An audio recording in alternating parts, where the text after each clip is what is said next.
Closing scheduled. Sellers are preparing for the day where they are going to hand keys over to the buyer. What should they expect?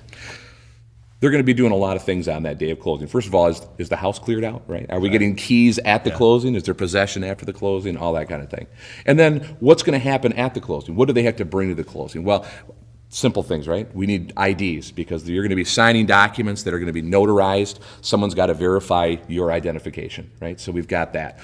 Sometimes sellers have to bring money into the table, right? If their mortgage exceeds the value of what they're selling it for. So there's a whole list of things that they should be getting. If it's jointly owned, husband and wife, or a partnership, they might have to bring the other person in. You got to clarify that. We've had questions around that. And then when they get to the closing, they're signing deeds to transfer the property. They're signing closing statements. There's a number of documents that the sellers have to sign. Typically a lot less than the buyer. The buyer is typically signing mortgage documents, and their package seems to get thicker every single year. Whereas the seller, sometimes it can be a little anticlimactic because they're just not sending that many documents. And then, of course, at the closing, they would be expecting a check or a wire transfer or something like that for the proceeds. As with everything, the seller has the opportunity to review all these documents in advance of close. So, as we mentioned, the buyer shouldn't learn anything at the closing table. The seller shouldn't either. The seller should just be showing up in front of a notary, providing, like you say, that identification, any last-minute documents that we requested or any other party requested,